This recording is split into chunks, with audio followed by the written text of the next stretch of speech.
Hi friends, तो इस lecture में हम लोग बात कर रहे होंगे हमारा डेसिमल टू बाइनरी कन्वर्जन के बारे में। ठीक है, कि डेसिमल में अगर हमको दिया हुआ है तो उसको बाइनरी में कैसे कन्वर्ट करते हैं। ठीक है, तो उसमें मैं बताता हूँ। मैं 3 न्यूमेरिकल लूँगा, काफ़ी अलग अलग तरीके का, और उस 3 न्यूमेरिकल के बाद कोई दूसरा अलग टाइप का न्यूमेरिकल बचेगा ही नहीं। ठीक है, तो हमको 12 बेस 10 दिया हुआ है। ठीक है, अब 12 बेस 10 को हम लोग बाइनरी में कन्वर्ट करना है कि क्या लिखेंगे बेस 2 के अंदर। ठीक है, ये पहला क्वेश्चन होगा। और ये दूसरा क्वेश्चन जो मैं इस लेक्चर में लूँगा वो लूँगा 0.625 power 10 equal to question mark 2। ठीक है, और जो तीसरा जो क्वेश्चन होगा वो पहला और दूसरा का मिक्स समझो, तो 15.25 और ये नीचे में बेस में 10 लिख दिया और ये क्वेश्चन मार्क 2। ठीक है, तो ये 3 न्यूमेरिकल हम लोग अभी इस लेक्चर में लेंगे। तो देखो, पहला जो न्यूमेरिकल है उसको मैं सॉल्व करता हूँ। तो मैं क्वेश्चन नंबर 1 है, 12 से 10 में जाना है, मतलब 12 से 10 दिया हुआ है और हमको बताना है कि हमारा जो यहाँ पे वैल्यू क्या आएगा। ठीक है, तो देखो, जब 10 से 2 में जाना होता है ना तो हम लोग यूज़ करते हैं हमारा फैक्टर वाला ऑप्शन। ठीक है, तो देखो जैसे 12 था, अब 2 में जाना है तो उसको 2 से डिवाइड करना है। ठीक है, ठीक है, 2 में जाना है, 10 से 2 में जाना है और हमारा वैल्यू क्या था, 12 दिया हुआ था क्वेश्चन में। ठीक है, तो 12 को 2 से डिवाइड करो। ठीक है, तो पहले बार जब हम लोग डिवाइड करेंगे तो क्या आएगा, 6 आएगा, और क्या आएगा, रिमाइंडर 0 आ जाएगा क्योंकि फुल्ली डिवाइड हो गया 12। ठीक है, तो अब 2 से डिवाइड किया, 6 फुल्ली डिवाइड हो गया तो 0 आ जाएगा। ठीक है, अब क्या आएगा, यहाँ पे 3 आएगा। ठीक है, अब इसको डिवाइड किया तो ये क्या हो गया हमारा, ये हो जाएगा हमारा फुल्ली डिवाइड, और यहाँ पे क्या आ जाएगा, 1 आ जाएगा। ठीक है, और ये क्या होगा, 2 से जब डिवाइड हुआ तो यहाँ पे नीचे क्या आ गया, हमारा 1 आ गया। ठीक है, 2 2 जा 2 और ये इसका रिमाइंडर 1 ही आएगा ना। ठीक है, अब ये हो गया। अब क्या करेंगे, इसको इस तरह से एरो देंगे नीचे से ऊपर। ठीक है, नीचे से ऊपर मतलब 1 1 0 0, तो हम लोग डायरेक्टली आंसर लिख सकते हैं हमारा 1 1 0 0 और ये बेस 2। ठीक है, तो 12 बेस 10 का हो जाएगा हमारा 1 1 0 0 बेस 2। ठीक है, अब दूसरा न्यूमेरिकल देखते हैं हम लोग। हमारा जो दूसरा न्यूमेरिकल है वो है 0.625। ठीक है, अब इसको हमको बेस 2 में कन्वर्ट करना है। ठीक है, तो अब बेस 2 में कन्वर्ट करने का जो स्टेप होता है वो देखो, तो जिसमें हमारा ये है ना फैक्टर वाला, उसमें हमारा इस तरह से मल्टीप्लाई करते हैं।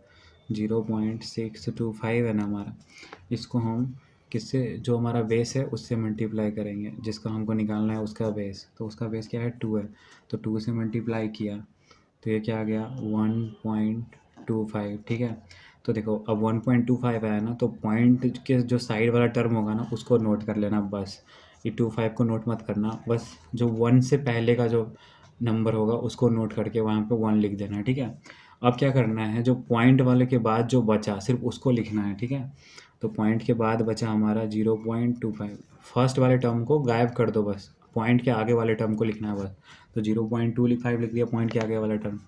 अब क्या करेंगे ना, इसको उठा के यहाँ पर डाला है, अब इसको फिर से 2 से मल्टीप्लाई करेंगे। ठीक है, तो जब 2 से मल्टीप्लाई करेंगे तो ये क्या आ गया, 0.50 आ गया। ठीक है, तो हमको क्या करना है, पॉइंट के साइड वाला टर्म नोट करना है, तो यहाँ पे क्या लिख दिया, 0 लिख दिया। ठीक है, अब पॉइंट के बाद वाला टर्म आगे ले जाना है। ठीक है, तो पॉइंट के बाद वाला टर्म क्या है हमारा, पॉइंट के बाद वाला टर्म है हमारा 0.50। ठीक है, अब इसको 2 से मल्टीप्लाई किया तो ये आ जाएगा हमारा 1.00।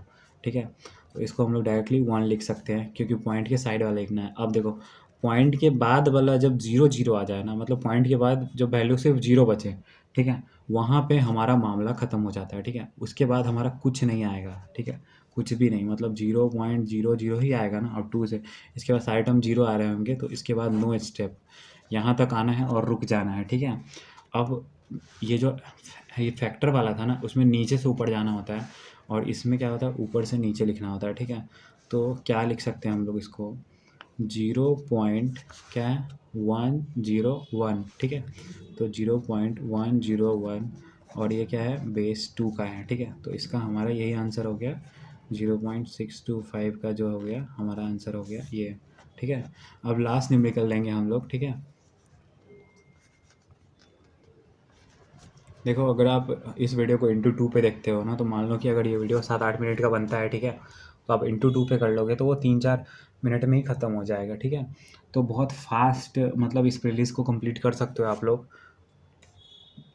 अगर आपके पास और भी कम समय बचा हुआ है, ठीक है। तो ऐसा है कि 1 घंटा भी काफ़ी है, मतलब अगर आप स्पीड में देखते हो इन सारे कॉन्सेप्ट को तो 1 घंटे में भी आप कंप्लीट कर सकते हो, ठीक है।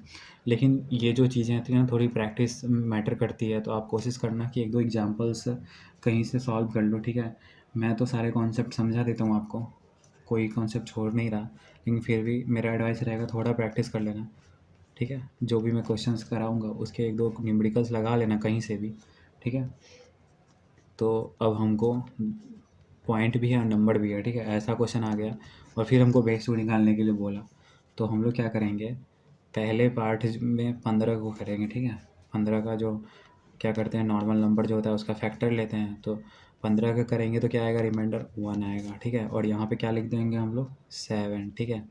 और 7 का क्या रहेंगे तो क्या आएगा, रिमाइंडर 1 आएगा, 2 3 जा 6, ठीक है।